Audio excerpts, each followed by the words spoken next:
Hello students, in today's lecture we are going to start with chapter 15, that is some natural phenomena. अब इस chapter के अंदर हमें दो नेचुरल फेनोमेना के बारे में डिस्कशन करना है.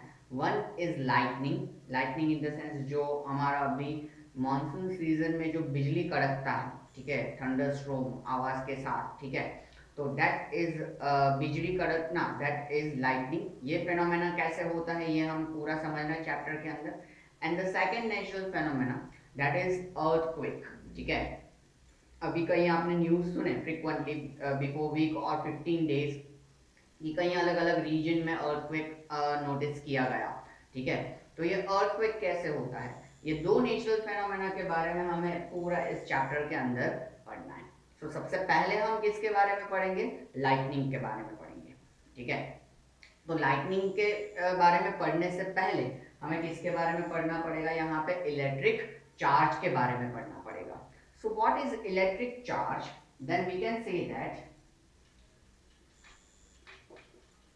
electric charge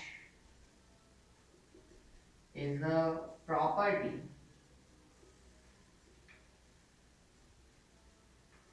of matter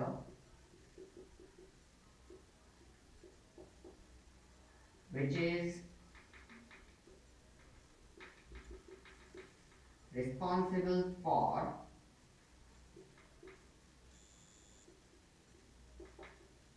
electrical phenomena. ठीक है, इलेक्ट्रिक चार्ज जो है, ठीक है, वो किसी भी हम कह सकते हैं कि मैटर का प्रॉपर्टी है. ठीक है, जो क्या शो करता है, इलेक्ट्रिकल फेनोमेना शो करता है. ठीक है, ये जो इलेक्ट्रिक चार्ज होते हैं वो बेसिकली दो टाइप के होते हैं. ठीक है, एक होता है नेगेटिव इलेक्ट्रिक चार्ज, ठीक है, which is known as electron, और एक होता है positive electric charge which is known as proton. ठीक है, इलेक्ट्रॉन एंड प्रोटॉन. जो नेगेटिव चार्ज होता है उसको इलेक्ट्रॉन कहा जाता है और जो पॉजिटिव चार्ज होता है उसको प्रोटॉन कहा जाता है. ठीक है, इनके बारे में अभी हम डिटेल में आगे बढ़ेंगे, लेकिन इससे पहले थोड़ा सा चार्ज का फेनोमेना समझने के लिए हम एक्टिविटी कंसीडर करते हैं. ठीक है, इस तरीके का एक्टिविटी, तो एक एक्टिविटी जो आप काफी सालों से करते आ रहे हो. ठीक है, जैसे कि आप कोई एक प्लास्टिक का स्केल ले लो आपका, ठीक है, या तो फिर आपका कोम आप ले सकते हो. ड्राई हेयर में आप उसको क्या करो, बार बार थोड़ा घिसो. ठीक है, और घिसने के बाद आप उसको पेपर बिट्स के ऊपर या पेपर पीसेस के ऊपर आप उसको लेके जाओ. ठीक है, जैसे कि मैं यहाँ पे मेरा आर्टिस्ट वर्क के साथ फिगर ड्रॉ करता हूँ. ये सपोज मान लो कि पेपर पीसीज है. ठीक है, और सबसे टफ चीज मेरे लिए ड्रॉ करना कॉम.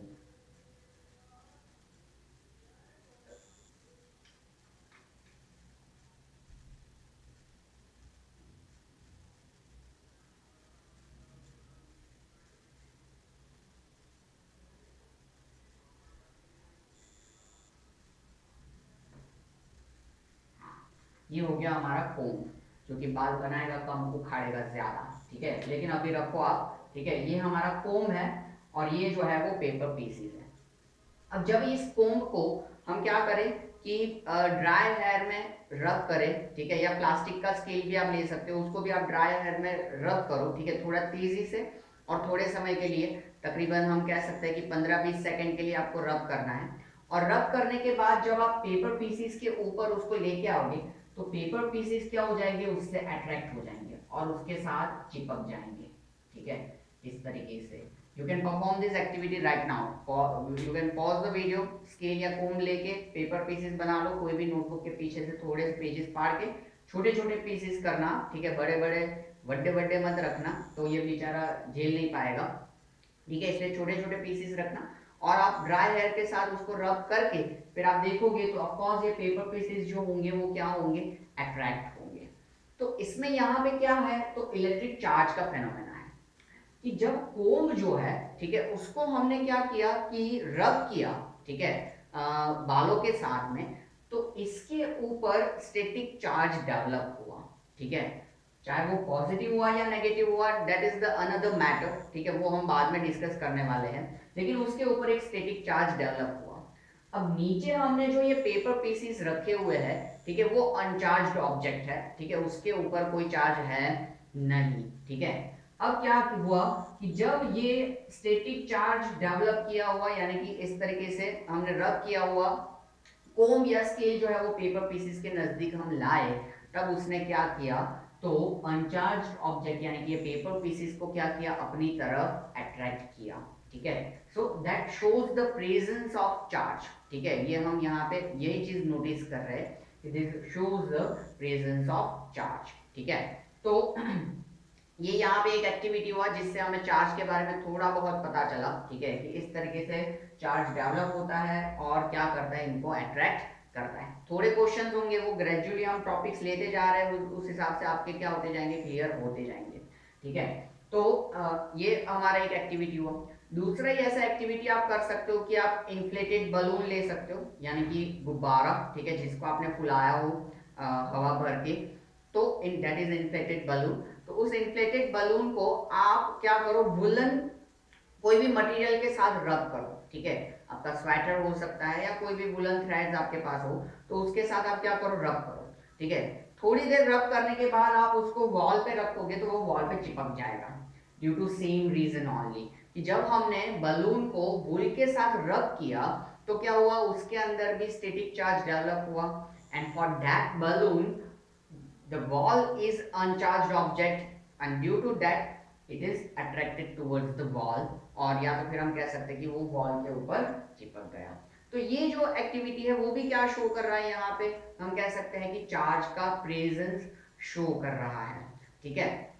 तो इस तरीके से हम क्या कर सकते हैं, फ्रिक्शन के थ्रू या रबिंग के थ्रू अलग अलग ऑब्जेक्ट के ऊपर चार्ज डेवलप कर सकते हैं, ठीक है। इसका मतलब ये नहीं कि सभी चीजों के ऊपर चार्ज डेवलप हो, ठीक है, ये मटेरियल के ऊपर डिपेंड करता है कि किन के ऊपर चार्ज डेवलप होगा, और साथ ही साथ में ये मटेरियल के ऊपर ही डिपेंड करता है कि रब करने से या फ्रिक्शन के थ्रू नेगेटिव चार्ज डेवलप होगा या पॉजिटिव चार्ज डेवलप होगा, ठीक है। तो इससे हम क्या कर सकते हैं, दो चीज कंक्लूड कर सकते हैं, मतलब दो चीज समझ सकते हैं, charged object and uncharged object, ठीक है। मतलब कि ऐसा ऑब्जेक्ट की जिसके ऊपर कोई चार्ज नहीं है, that is known as uncharged object. पर पहले आप ये लिख दो, फिर मैं वो चार्ज ऑब्जेक्ट और अनचार्ज ऑब्जेक्ट लिखवाता हूँ आपको, ठीक है, पहले आप ये लिख दो।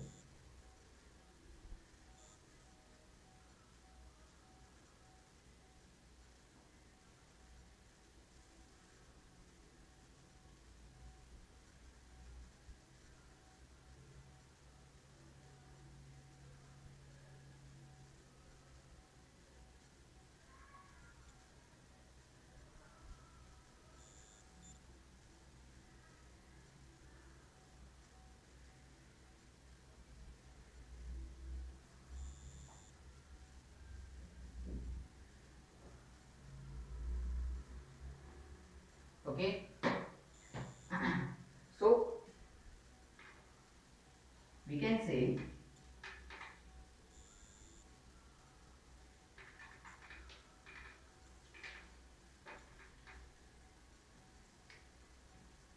an object having no charge on it is called uncharged object,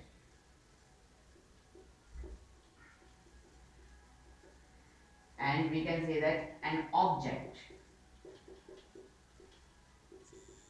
having charge on it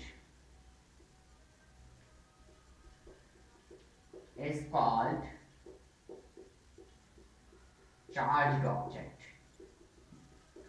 ऐसा ऑब्जेक्ट की जिसके ऊपर कोई चार्ज नहीं है, ठीक है, तो उसको हम क्या कहेंगे, अनचार्ज्ड ऑब्जेक्ट कहेंगे। जैसे कि हमारी एग्जांपल में यहाँ पे जो पेपर पीसेस है वो क्या होंगे, अनचार्ज्ड ऑब्जेक्ट होंगे, ठीक है। फिर ऐसा object which is having a charge on it, ठीक है, उसके ऊपर कोई चार्ज है, फिर वो कौन सा है, पॉजिटिव या नेगेटिव, दैट डजंट मैटर, पर उसके ऊपर कोई ना कोई चार्ज है, that is known as charged object, जैसे कि कोम, ठीक है। तो जब हमने कोम्ब को रब नहीं किया था तब तक वो भी अनचार्ज ऑब्जेक्ट था, लेकिन जैसे हमने उसको रब किया बालों पे, ठीक है, तब वो क्या बन गया, चार्ज्ड ऑब्जेक्ट बन गया। तो यहाँ पे क्या हो रहा है, तो हम कह सकते हैं कि ड्यू टू फ्रिक्शन और ड्यू टू रबिंग ऑब्जेक्ट के ऊपर चार्ज डेवलप हो रहा है। तो ये कैसे डेवलप हो रहा है, ठीक है, तो इसके पीछे एक पूरा हम कह सकते हैं कि कंसेप्ट है, लेकिन वो कंसेप्ट समझने से पहले हमें क्या करना पड़ेगा, एक स्ट्रक्चर ऑफ एटॉम समझना पड़ेगा। तो इसके पीछे जो रिस्पॉन्सिबल चीज है दैट इज द एटॉम। कोई भी मैटर या कोई भी हम ऑब्जेक्ट ले ले तो उसका जो बेसिक स्ट्रक्चर होता है दैट विल बी एटॉम। सबसे छोटी चीज हम कह सकते हैं एटॉम। एटम से भी छोटी चीज होती है ये हमारे चार्ज जो है, ठीक है, लेकिन वो डिटेल स्टडी हमारा 9th में आएगा, स्ट्रक्चर ऑफ एटम करके पूरा चैप्टर ही है उसमें आप डिटेल में स्टडी करोगे, ठीक है। तो ये चार्ज पॉजिटिव नेगेटिव और रबिंग के थ्रू कैसे ऑब्जेक्ट के ऊपर चार्ज डेवलप होता है, ये सारी चीजें समझने के लिए हमें एटम का स्ट्रक्चर समझना जरूरी है, ठीक है। पर पहले ये 2 पॉइंट आप लिख दो, फिर मैं आपको वो पूरा कंसेप्ट एक्सप्लेन करता हूँ।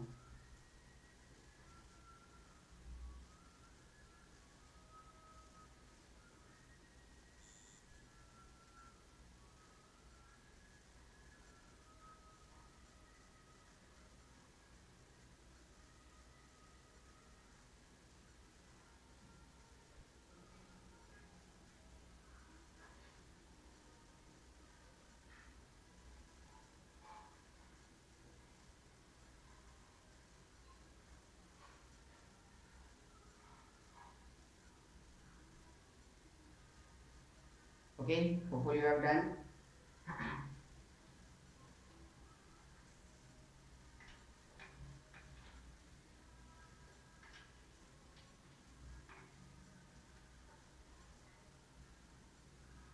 So, एटम के बारे में हम थोड़ा सा समझ लें यहाँ पे। तो एटम जो होता है it possesses both the kind of charges, that is positive and negative. It means we can say that protons and electrons. तो एटम का स्ट्रक्चर ऐसा होता है कि बीच में उसका सेंट्रल पार्ट होता है, ठीक है, कि जिसमें पॉजिटिव चार्ज होता है। बीच में उसका सेंट्रल पार्ट होता है कि जिसमें पॉजिटिव चार्ज होता है, ठीक है, और इसके सराउंडिंग में नेगेटिव चार्ज जो होता है वो अट्रैक्टेड रहता है, ठीक है। इसके सराउंडिंग में नेगेटिव चार्ज जो होता है वो अट्रैक्टेड रहता है। मैं गलत चीज यहाँ प्रेजेंट नहीं करूंगा।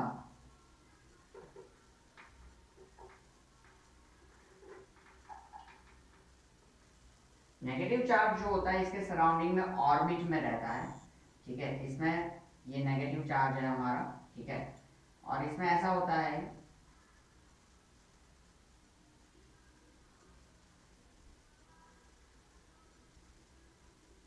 कि पहले ऑर्बिट में 2 ही नेगेटिव चार्ज होते हैं और फिर ग्रेजुअली 8 एंड ऑनवर्ड्स इंक्रीज होते जाते हैं। ये सारा कंसेप्ट आप 9th में डेप्थ में पढ़ोगे।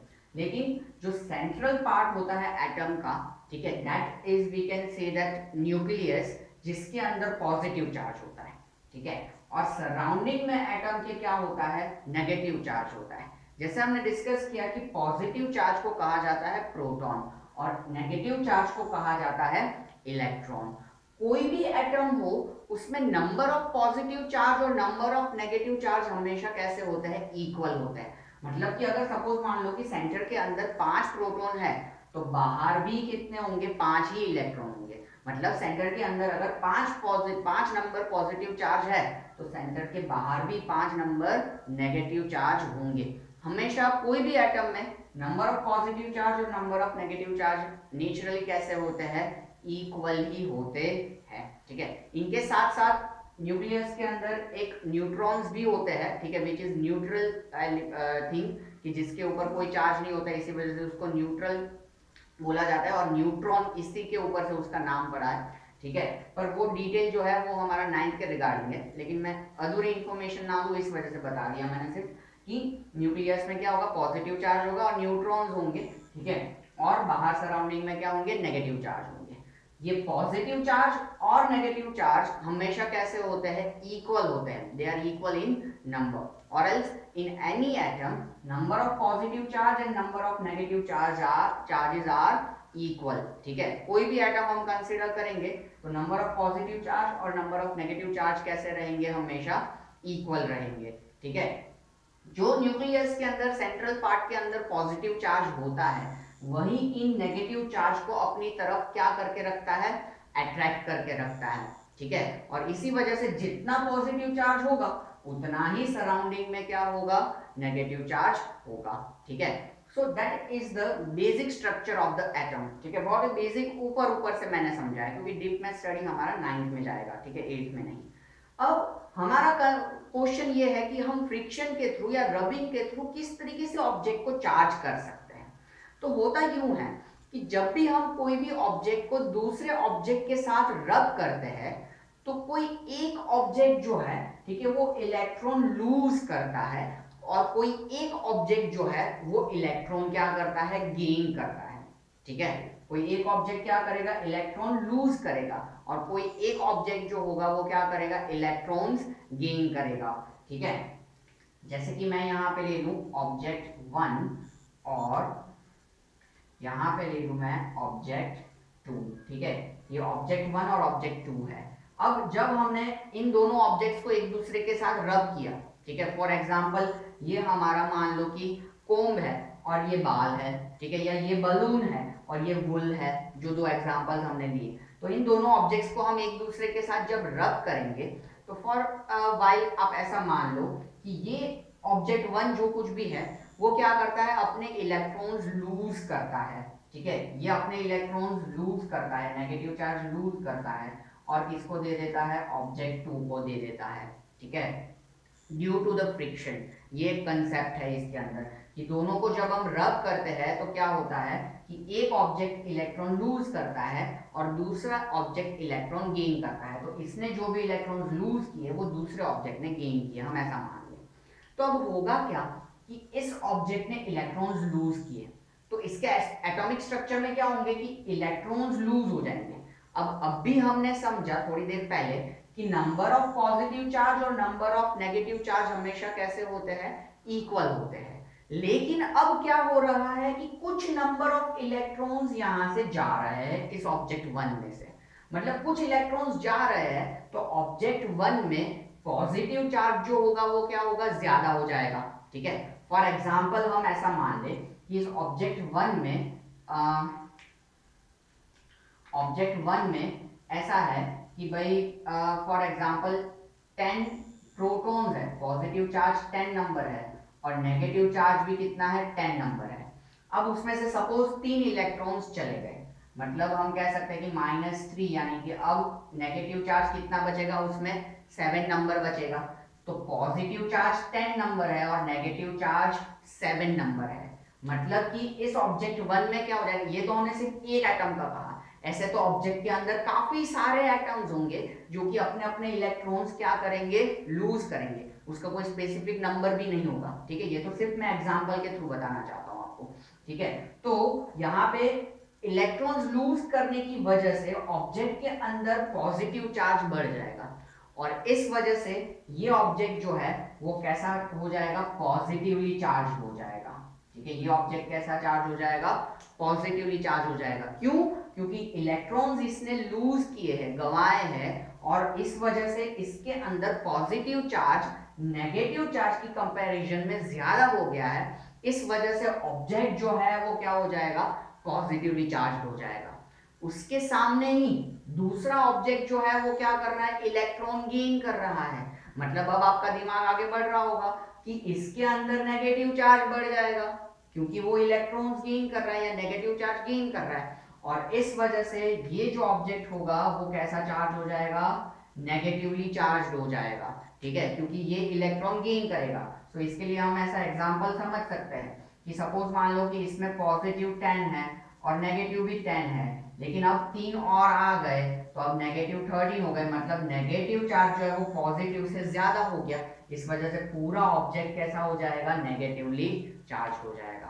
तो ये किस वजह से हुआ, दोनों ऑब्जेक्ट को रब करने की वजह से, ठीक है। दोनों ऑब्जेक्ट को जब हम रब करेंगे तो of course there will be a kind of energy will be there and due to that energy this object 1 will lose energy, मतलब दोनों में से कोई एक ऑब्जेक्ट जो होगा वो क्या करेगा, इलेक्ट्रॉन लूज करेगा, एनर्जी नहीं सॉरी, ठीक है, वो क्या करेगा, इलेक्ट्रॉन लूज करेगा यानी कि नेगेटिव चार्ज लूज करेगा, और कोई एक ऑब्जेक्ट जो है वो क्या करेगा, इलेक्ट्रॉन्स गेन करेगा यानी कि नेगेटिव चार्ज गेन करेगा। तो जिस ऑब्जेक्ट ने नेगेटिव चार्ज जो है वो लूज किए है, ठीक है, वो पॉजिटिवली चार्ज हो जाएगा क्योंकि उसमें नेगेटिव चार्ज कम हो जाएगा और पॉजिटिव ज्यादा हो जाएगा। एंड कॉरेस्पॉन्डिंगली जिस ऑब्जेक्ट ने इलेक्ट्रॉन्स गेन किए हैं वो नेगेटिवली चार्ज हो जाएगा क्योंकि उस ऑब्जेक्ट के अंदर नेगेटिव चार्जेस जो है वो बढ़ जाएंगे और पॉजिटिव चार्जेस जो होंगे वो कम रह जाएंगे। तो फ्रिक्शन की वजह से या रबिंग की वजह से इस तरीके का चार्ज का ट्रांसफॉर्मेशन होता है और इसी वजह से ऑब्जेक्ट जो है वो कैसा हो जाता है, चार्ज्ड हो जाता है, ठीक है। So this is the concept जो मैं कह रहा था ना कि मैं बाद में समझाऊंगा, तो ये अब पूरा कंसेप्ट आपका क्लियर हो चुका होगा कि ये रब करने की वजह से ही सिर्फ कोम के अंदर कैसे चार्ज डेवलप हुआ। तो रब करने की वजह से कोम में इन दोनों में से कोई चीज हुई होगी, या तो हम कह सकते हैं कि उसने इलेक्ट्रॉन्स लूज किए होंगे या तो उसने इलेक्ट्रॉन्स गेन किए होंगे, और इस वजह से वो कोम्ब क्या हो गया, चार्ज हो गया, आइदर पॉजिटिवली चार्ज्ड और नेगेटिवली चार्ज्ड। और पेपर पीसेस जो थे वो कैसे थे, अनचार्ज्ड ऑब्जेक्ट थे।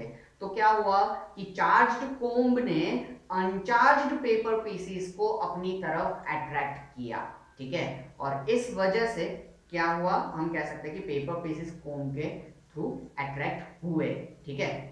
तो this all phenomena is due to charge only, ठीक है। ये किसकी वजह से होता है, चार्ज की वजह से होता है, ठीक है। और कैसे होता है, तो ये अब एक क्वेश्चन आपके दिमाग में होगा कि भाई ऑब्जेक्ट जो है वो पॉजिटिवली चार्ज होगा कि नेगेटिवली चार्ज होगा, ये हमें कैसे मालूम चले। तो इसके लिए हमें काफी सारी चीजें सर्च करनी पड़े। Due to one reason is that कि जो ये मटेरियल कौन से मटेरियल से हमारा ऑब्जेक्ट बना है ये उसके ऊपर डिपेंड करता है, ठीक है। Object is made up of which material, that depends कि ऑब्जेक्ट जो होगा वो पॉजिटिवली चार्ज होगा कि नेगेटिवली चार्ज होगा, ठीक है। ये पता लगाने के लिए हमारे एक दो टॉपिक के बाद आएगा कि इलेक्ट्रोस्कोप करके पूरा टॉपिक है, उसका स्ट्रक्चर और वो सारी चीजें, उसमें हम समझ पाएंगे कि हमारा ऑब्जेक्ट पॉजिटिवली चार्ज होता है कि नेगेटिव चार्ज होता है, वो कैसे पता चले, तो उसके थ्रू पता चल सकता है हमें, ठीक है, जो कि हम आगे पता करेंगे, ठीक है। अदरवाइज हमें देख के पता नहीं चलता कि ये कैसा चार्ज डेवलप हुआ। जो डेवलप होगा, ठीक है, वो मटेरियल के ऊपर डिपेंड करता है, और प्लस जो फ्रिक्शन है वो भी मटेरियल के ऊपर डिपेंड करता है, ठीक है। कि आप किसी भी चीज को किसी भी के साथ रब करोगे तो उसके ऊपर चार्ज डेवलप होगा, वैसा भी जरूरी नहीं है, ठीक है। इट डिपेंड्स कि आप कौन से मटेरियल को किसके साथ रब कर रहे हो। जैसे हमने डिस्कस किया कि भाई बलून को वूल के साथ रब करने पे ही चार्ज डेवलप होगा, ठीक है, तो उसको कोई और ऑब्जेक्ट के साथ रब करने पे चार्ज डेवलप होगा नहीं, ठीक है। तो ये जो है वो आपका पूरा चार्ज का कंसेप्ट है, और रबिंग यानी कि फ्रिक्शन के थ्रू चार्ज जो है वो कैसे डेवलप होता है ये उसका कंसेप्ट हुआ, ठीक है। अब इसके साथ साथ में हम एक और चीज ऑब्जर्व करेंगे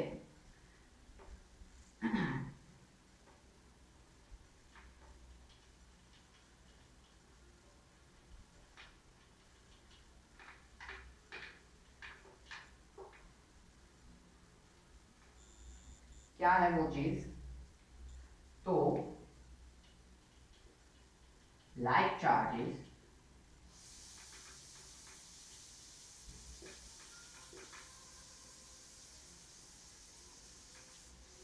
like charges repel each other। like charges मतलब क्या, हम कह सकते हैं कि पॉजिटिव एंड पॉजिटिव या नेगेटिव एंड नेगेटिव। तो पॉजिटिव पॉजिटिव एक दूसरे को रिपेल करेगा यानी कि एक दूसरे से दूर जाएगा, और हम कह सकते हैं कि अनलाइक चार्जेस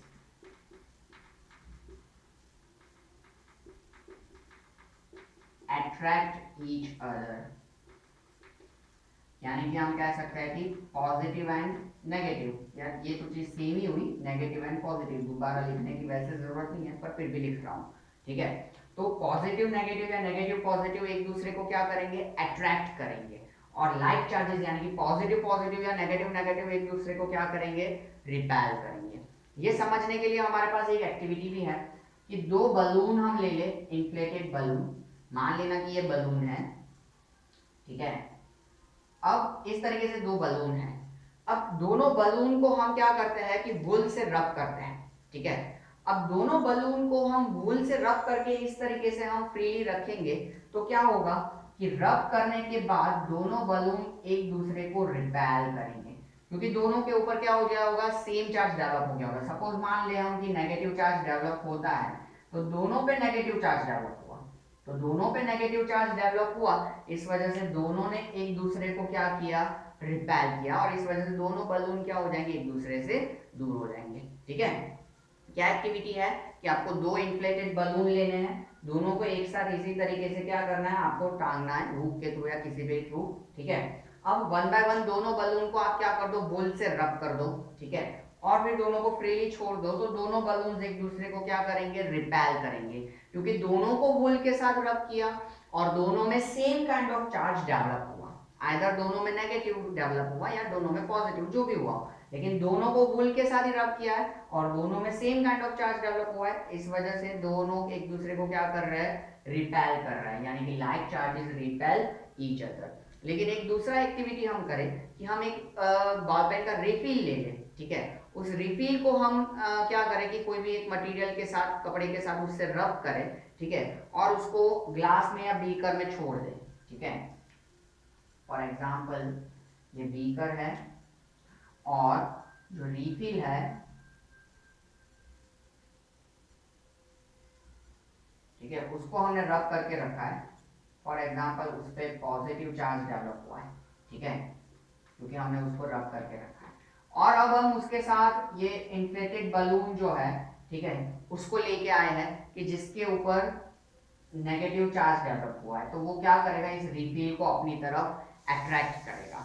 तो यहाँ से पता चला कि भाई दोनों में अलग अलग चार्जेस है, तो वो दोनों एक दूसरे को क्या कर रहे हैं, अट्रैक्ट कर रहे हैं। दोनों में सेम चार्जेस है तो वो दोनों एक दूसरे को क्या कर रहे हैं, रिपेल कर रहे हैं। So we can say that like charges repel each other, दोनों एक दूसरे से दूर जाते हैं, और unlike charges attract each other, unlike charges एक दूसरे को क्या करते हैं, अट्रैक्ट करते हैं, ठीक है।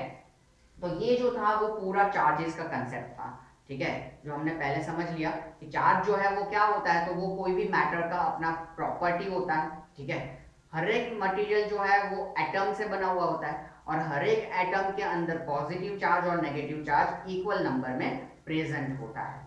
जब भी हम किसी भी चीज को रब करते हैं या फ्रिक्शन जनरेट करते हैं तो इसके थ्रू ऐसा होता है कि एक ऑब्जेक्ट से दूसरे ऑब्जेक्ट में हमेशा चार्ज जो होता है वो क्या होता है, ट्रांसफर होता है, ठीक है। तो ये पॉजिटिव और नेगेटिव चार्ज का ट्रांसफर, जनरली नेगेटिव चार्ज ही ट्रांसफर होता है, बट नेगेटिव चार्ज ट्रांसफर होने की वजह से कोई एक ऑब्जेक्ट पॉजिटिवली चार्ज बनता है और कोई एक ऑब्जेक्ट नेगेटिवली चार्ज बनता है। और इसमें ये कंसेप्ट रहेगा कि like charges repel each other, positive positive या नेगेटिव नेगेटिव एक दूसरे को रिपेल करते हैं, and unlike charges attract each other, यानी कि पॉजिटिव नेगेटिव या नेगेटिव पॉजिटिव एक दूसरे को क्या करते हैं, अट्रैक्ट करते हैं, ठीक है। तो this is the concept of the charge which we have concluded in this lecture. In fact हमारा जो इलेक्ट्रिसिटी होता है, यानी कि जो करंट आता है, that is nothing but the flow of charge only, ठीक है, वो भी क्या है, चार्ज का ही एक तरीके का फ्लो है। ये कैसे होता है, क्या होता है, ये सारी चीजें आप 10th में पढ़ोगे, 10th में आपका इलेक्ट्रिसिटी बेस्ड चैप्टर पूरा है ही, ठीक है, उसमें चार्जेस के बारे में भी आप डीप में पढ़ोगे, ठीक है। चार्ज जो होता है वो मेजर किया जाता है कूलम्ब में, ठीक है, जैसे कि हमारा डिस्टेंस मीटर किलोमीटर में मेजर किया जाता है, टेम्परेचर जो होता है वो सेल्सियस फ़ारेनहाइट वैसे मेजर किया जाता है, ठीक है, हाइट हमारा फीट में मेजर किया जाता है, सेम वे चार्ज जो है उसको कूलम्ब में मेजर किया जाता है, वो उसका यूनिट है। तो सारी चीजें डीप में आप 9th 10th में पढ़ोगे, ठीक है। फिलहाल हमें चार्ज के बारे में इतनी चीजें समझनी है कि दो टाइप का होता है, पॉजिटिव नेगेटिव चार्ज होता है, ठीक है, फ्रिक्शन के थ्रू कैसे चार्ज जनरेट होता है जो हमने समझा, और ये खास कि like charges repel each other and unlike charges like each other, ठीक है, और unlike charges attract each other, ठीक है, वो एक दूसरे को क्या करेंगे, अट्रैक्ट करेंगे। तो ये सारे कंसेप्ट हमने कंक्लूड किए हैं आज के लेक्चर में, जो कि आपको क्या क्या पढ़ना है नोट्स में से, तो इंट्रोडक्शन पढ़ना है, इलेक्ट्रिक चार्ज, उसके साथ में जो जो एक्टिविटीज दी है वो चार्ज एंड अनचार्ज ऑब्जेक्ट जो हमने डिस्कस किया है, ठीक है। फिर how rubbing charges various objects, ठीक है, वो आपको पढ़ना है कि रबिंग के थ्रू किस तरीके से चार्ज डेवलप होता है। और साथ में जो दो एक्टिविटीज बाद में हमें दी हुई है, ठीक है, वो भी आपको पढ़ लेनी है, ये बलून वाली और ये बीकर वाली, जो दोनों हमने कंक्लूड की, ठीक है। अब इलेक्ट्रोस्कोप जो है, ठीक है, वो हम बाकी रखेंगे, वहां तक आपको पढ़ लेना है। एक चीज यहाँ पे दी हुई है जो हम डिस्कस कर ले, that is the sample problem. आप पेज नंबर 3 ओपन करोगे तो उसमें है सैंपल प्रॉब्लम। क्या है, देखो, when a charged glass rod is brought near a charged plastic straw, ठीक है, ग्लास रॉड को क्या किया गया है, सिल्क क्लॉथ के साथ रब किया गया है, और प्लास्टिक स्ट्रॉ जो है उसको क्या किया गया है, पॉलीथीन के साथ रब किया गया है, इस वजह से दोनों चार्ज्ड है, ब्रैकेट में दिया हुआ है। There is an attraction between the two, दोनों के बीच में अट्रैक्शन होता है। Then what is the nature of charge on plastic straw? तो प्लास्टिक स्ट्रॉ के ऊपर चार्ज का क्या नेचर रहेगा, ठीक है। तो देखो आंसर में क्या है कि by convention the charge present on a glass rod is said to be positive, ठीक है। इसमें ये आपको याद रखना है कि जब भी हम ग्लास रॉड को सिल्क क्लॉथ के साथ रब करते हैं तो वो हमेशा क्या होता है, पॉजिटिवली चार्ज होता है। ये हमें याद ही रखना पड़ता है क्योंकि मटेरियल्स के ऊपर ये क्या होता है, डिपेंडेंसी होती है। There can be attraction between two charges. अब दोनों में अट्रैक्शन हो रहा है तो सीधी सी बात है कि जो अपना क्या है, स्ट्रॉ है, वो कैसा होगा, नेगेटिवली चार्ज होगा, ठीक है। सो there can be attraction between a charged glass rod and a charged plastic straw only if their charges are opposite to each other, and that's why the opposite of positive charge is negative, so we can say that straw is negatively charged. इसमें एक चीज आपको याद रखनी होगी कि glass rod को जब हम सिल्क के साथ रब करते हैं तो वो पॉजिटिवली चार्ज होता है। अब उसने स्ट्रॉ को अट्रैक्ट किया, मतलब स्ट्रॉ पे ऑपोजिट चार्ज होगा, तो स्ट्रॉ कैसा होगा, नेगेटिवली चार्ज होगा, ठीक है। That is the sample problem. यहां तक आप लोगों को क्या करना है, स्टडी करना है, ठीक है, मतलब कि रीड करना है। बाद में इलेक्ट्रोस्कोप से हम नेक्स्ट लेक्चर में पढ़ेंगे। और अगर ये 2 पॉइंट्स अगर आपने नहीं लिखे हैं तो वो सिर्फ आप लिख लेना, ठीक है। मिलते हैं नेक्स्ट लेक्चर में आगे के टॉपिक्स के साथ। Take care, see you soon.